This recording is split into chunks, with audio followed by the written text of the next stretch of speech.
Okay. Okay, I just realized something, another small puzzle piece in the whole why drink too much game, puzzle, story, whatever. Lately, I've been trying to get directly back into my body when I notice myself doing things like just automatically being like, okay, it's time to go to the bar, which I hate to admit, I do pretty often. That's a common reaction in the evening is, it's bar time. I remember a time in my life when that was not normal. Now it is so normal, I can barely think of doing anything else. I've got some free time, I gotta go to the bar, which is why I haven't spent time writing songs or working on this blog or doing anything else with my life besides drinking. And so I've been doing this thing lately where I've been trying to get directly into my body when I notice that I'm sort of automatically reaching towards something unhealthy, like either going to get a drink, going out to a bar, going out to eat, spending money. Amazon. Ooh, that's where my new record player came from. I was also drunk. You put two together, two of those vices, gets worse. Or even checking Facebook. So any of these things that I do, I've been trying to get back into my body when I notice that sort of call or that unconscious, not unconscious, but lacking in consciousness, that thought I'm having without being really aware of it. And it just occurred to me, I'm constantly running around, fucking making my life crazy. I have been for the past 2 years. And something that is really common for me is to get home from my day, rush, and to be suddenly kind of zombie-like rushing out the door in order to get to the bar, in order to get some relief. And it's occurring to me as I'm having that thought and then slowing down and being in my body and sort of checking in and being present, that one of the few times in my life lately, in my current lifestyle, that I actually kind of sit down to relax and at least attempt to get present is at the fucking bar. Because all of a sudden I'm alone, I'm not running between obligations or whatever, and this is the time when I can be sort of around people so I don't have to feel lonely, but I don't have to talk to anybody, so I don't have to feel socially anxious. That thing. And I sit down with my journal and I write. And I sit down with my other notebooks and I plan my life out. I ask what's going on with myself. It's bar time for me. I have often gone alone, and it's time to check in with myself. And in a way, I might not actually be being fully present with myself because I am out in public, which is distracting. I am drinking, which is dissociating.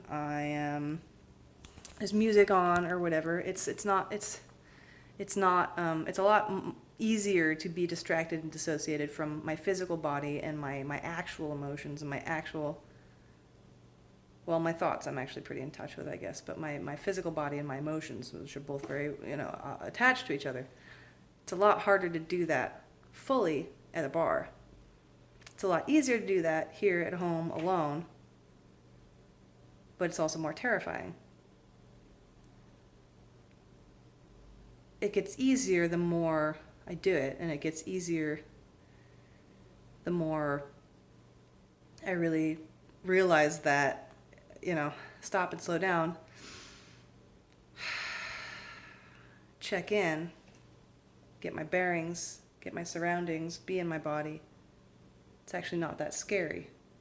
Usually it's just, unless I'm totally freaking out, and then it's just, it feels like a humongous burden. But usually it's just, I notice that I'm anxious, or I notice that I'm sad or depressed, or I'm angry, or whatever. I'm afraid. And then, the more I practice being in my body and allowing the space for that emotion to happen, the more okay it is. Anyway, I'm getting rambly, but it's interesting. I didn't realize that part of me was possibly yearning for this lonesome bar scenario because I have created that situation as a place where I'm allowed to finally relax, where I'm allowed to just be, and where I'm allowed to really check in with myself almost all the way. you know, possibly without actually doing so. You know, it allows me to feel as close as possible to connecting with myself and being present in the moment without actually truly connecting with my emotions in the way that I would do in the silence of my own home. You know, with the ability to close my eyes and sort of like really get into my body.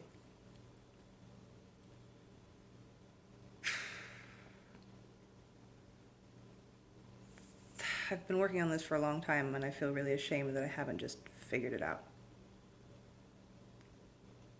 That I've let myself continue to be under the thumb of this thing. And the more I talk about it publicly, the more I feel like I'm really like spotlighting a bit. Floodlighting, I think, as Brene called it. Just being too honest and too vulnerable in a sense. But yeah, I've said this a lot to myself, but I wonder if that is the key to me being able to enjoy being sober more. If the reason I'm going, if the reason I'm engaging in that particular scenario of drinking, there's a lot of different scenarios and a lot of reasons I drink, lots of which have to do with wanting to feel connected to people, having a hard time saying no to people. Almost all of them actually have to do with that, which is kind of amazing, like how much more work I have to do on that, despite the fact that I've changed. I'm nearly unrecognizable from who I was social anxiety wise, just like 3 or 4 years ago. But maybe the solution to that particular problem of me having a habit, sort of unconscious habit of just going out and drinking is like, okay, well, hey, what you actually want is to check in with yourself and be with yourself. Like, you actually want to do that. You don't need to run away from it. I'm simultaneously trying to do both to get to it and run away from it. But I really want to go out right now. And I'm going to try to stay in and work on both music and the blog. I really wish I weren't feeling like such an addict right now. That makes me want to drink. Anyway, yeah, well, this was honest. I hope that did well for some of you. Just constantly questioning, you know, constantly trying to sort it out, trying to be stronger, but I'm under a lot of stress right now with everything, and I need to really remember that I'm very lucky, and I need to keep trying to slow down and keep trying to say no more and just be good to myself, have my own boundaries, focus on my own needs, really check in with my body and all that. It's a daily struggle. It does get better. And then sometimes it gets better and sometimes it gets worse again and you relapse, or maybe you're always getting better and sometimes it just gets harder. Feels like my therapist always says you're working at it you're working on it at deeper and deeper levels, so it almost feels like it's like a video game. Like it's actually harder, but it doesn't feel like it. It feels like you're just stuck in the same old fucking shit, you know? Anyway, I'm not sure if I'm going to post this or not. We'll see. Love ya. Bye.